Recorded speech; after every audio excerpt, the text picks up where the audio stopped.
आज मैं बता रही हूँ आपको कि हमारा जो फ्रंट का गला है वो बैक पे किस तरह चला जाता है और यहाँ पे जो मोढे में एक झोल आता है उस झोल को भी ख़त्म करने का जो तरीका होता है वो क्या है। तो यहाँ पे मैं आपको इन सारी छोटी छोटी बातों को बताऊँगी जिसको आप फॉलो करेंगे तो आपकी शर्ट भी बिल्कुल परफेक्ट तैयार होगी। तो चलें फिर हम इसको बनाना स्टार्ट करते हैं। ये देखिए मेरी पुरानी शर्ट है और इसको रख के मैं आपको यहाँ पे समझाना चाहती हूँ कि जिस तरह हमारा गला आगे का जो है वो बैक की तरफ आने लगता है, यहाँ से जो मुंडा होता है इसके अंदर भी एक झोल आता है। तो यहाँ पे इसको ख़त्म करने के लिए हमारी छोटी छोटी सी जो गलतियाँ होती हैं उनकी वजह से हमारे यहाँ पे ये डिफेक्ट आते हैं। तो मैं आज आपको कटिंग बताऊँगी, उसके अंदर यही चीज़ें बताऊँगी छोटी छोटी जिसको आपको फॉलो करना है। तो अभी यहाँ से हम इसको हटाते हैं और ये जो नीचे कपड़ा रखा हुआ है मैंने इसके ऊपर कटिंग करके दिखाती हूँ। यहाँ सबसे पहले शोल्डर को नापना होगा, तो शोल्डर रखेंगे हम यहाँ पे 7 इंच। और एक बात कि अगर हमें गला जो है पीछे का डीप में रखना है तो यहाँ पे हमें शोल्डर को कम करना होगा। जैसे अब मुझे यहाँ पे बैक का गला हमें यहाँ पे 5 इंच या 6 इंच रखना होगा, तो इसी हिसाब से हमें यहाँ पे शोल्डर को भी 1 इंच कम करना होगा। तो यहाँ से देखें शोल्डर, अब ये जो हमें मोढे की लंबाई रखनी है तो मोढे की लंबाई रखनी है हमें 7.5 इंच। ये स्मॉल और मीडियम के लिए होता है। अगर इससे ज़्यादा हमें हेल्दी अगर कोई है तो उसके लिए फिर हमें मोढा बढ़ाना होगा। तो यहाँ पे स्मॉल से मीडियम साइज़ के लिए ये जो है लेंथ इतनी है 7.5 इंच। यहाँ पे इसको भी इस तरह से मार्क कर लेंगे। यहाँ से जो हमें बस साइड चाहिए होता है वो रखना होगा। तो ये मुझे 13 इंच रखना है, तो ये पूरा ही आ रहा है यहाँ पे हमारे पास। तो आपका जो भी साइज़ हो उससे आप ले लीजिएगा। तो अब यहाँ पे हमें ये इस तरह से मार्क कर लेना है। अब यहाँ पे देखें 1.5 इंच का जो हमें यहाँ पे डीप देना होता है। ये स्मॉल से मीडियम साइज़ के लिए है। अगर यहाँ पे जो कोई हेल्दी है उसका तो फिर यहाँ साइज़ चेंज हो जाएगा। अब देखें ये लाइन सीधी आ रही है ना, तो अब यहाँ पे ये सीधी नहीं आएगी। अब जैसे ये मैंने रखा है तो ये अब यहाँ पे थोड़ा इसमें क्रॉस आ जाएगा। तो अब यहाँ पे इस लाइन को हम पहले इस तरह से मार्क कर लेंगे, इसके साथ मिला लेंगे और अब यहाँ से इसको इस तरह से ले जाएंगे।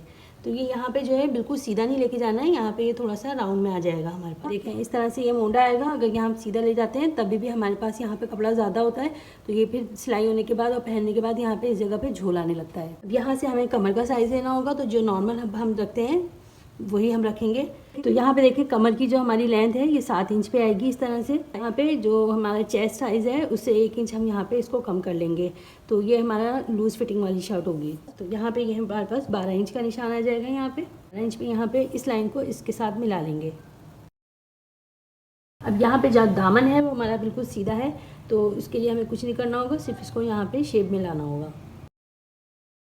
जो हमारा बॉडी स्ट्रक्चर होता है वो उसके हिसाब से यहाँ पे आधे इंच का यहाँ पे हमें ड्रॉप देना होगा। तो इस तरह से आधे इंच का यहाँ पे ड्रॉप दे देंगे। तो साथ ही हम यहाँ पे नेक साइज़ भी ले लेते हैं। नेक का साइज़ होगा यहाँ पे 3.5 इंच, तो 3.5 इंच का यहाँ पे भी मार्क कर लेती हूँ। यहाँ पे देखिए जो हमने मेजर किया है ये हमारा बैक साइड होगा। अब यहाँ पे फ्रंट साइड के लिए हमें कुछ भी नहीं करना होगा, सिर्फ यहाँ पे फ्रंट साइड के लिए 1 इंच का हमें यहाँ पे निशान लगाना होगा। तो ये इस जगह पे यहाँ पे जो गोलाई आती है हमारी, जो हमने यहाँ पे 1.5 इंच का निशान लगाया था, इसी जगह पे यहाँ पे 1 इंच का हम यहाँ पे एक्स्ट्रा और निशान लगाएंगे। अब इस निशान को इसके साथ इस तरह से मिला लेंगे। तो बस यहाँ पे लाके हमें ख़त्म कर देना है। तो ये नीचे तक नहीं जाएगा, बस यहीं पे लाके इसको ख़त्म कर देना है। शेप देखिए हमारे पास छोटी छोटी गलतियाँ हमसे ऐसी हो जाती हैं जिसकी वजह से यहाँ पे हमारे पास झोल आने लगता है या फ्रंट का गला जो है वो बैक साइड पे घूमने लगता है। तो यहाँ पे मैं इसको कटिंग करके दिखाती हूँ।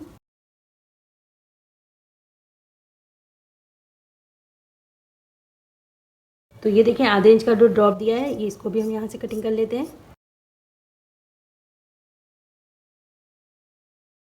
साइज़ जो है मुझे यहाँ पे 20 इंच रखना है, तो ये डबल में हमने इस तरह से 10 इंच नापा है। तो यहाँ पे इसको इस तरह से मार्क कर लेते हैं और यहाँ एक्स्ट्रा जो लूजिंग देनी होती है कि इस तरह से 2 इंच की लूजिंग इसके अंदर लाजमी दिया करें।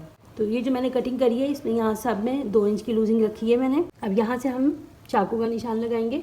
तो जो हमारा हिप साइज़ होता है वही चाकू पे आता है। तो यहाँ से इसमें भी इस तरह से निशान का लगा लेती हूँ। तो यहाँ से देखिए मैंने एक पीस हटा दिया है जो कि हमारा बैक साइड है। अब यहाँ पे मैं फ्रंट की कटिंग देनी है। तो फ्रंट की कटिंग में हमने निशान लगाया हुआ है यहाँ पे, जो ये हमने ये 1 इंच का यहाँ पे डीप दिया है इसके अंदर। तो इसको भी यहाँ पे इस तरह से कटिंग कर लेते हैं। तो यहाँ पे ये ऊपर से नहीं आएगी, सिर्फ ये यहाँ से कटिंग आएगी इसकी। यहाँ हमें कैंची की नोक को यूज़ करना होगा। ये देखिए हमारी इस तरह से कटिंग हो गई। तो ये देखिए हमारा बैक वाला साइड है और ये हमारा फ्रंट वाला साइड है। तो यहाँ पे जो हमारा बॉडी स्ट्रक्चर मैंने बताया जिस तरह आपको, तो ये हम यहाँ पे डीप देते हैं। तो इसके अंदर यहाँ पे हमें बिल्कुल आधे इंच जितना फ्रंट वाले साइड पे और ज़्यादा हम डीप देंगे ताकि ये हमारा गला जो है बैक पे ना जाए, फ्रंट पे ही रहे। तो ये देखें सिर्फ इतना सा इसमें गैप आएगा यहाँ पे। तो यहाँ देखें इस तरह मैंने जो शर्ट की कटिंग बताई है, आप अगर इस तरह से करेंगे तो आपकी शर्ट भी बिल्कुल परफेक्ट तैयार होगी और इसमें किसी किस्म का ना कोई झोल आएगा और ना ही आपका गला पीछे की तरफ जाएगा।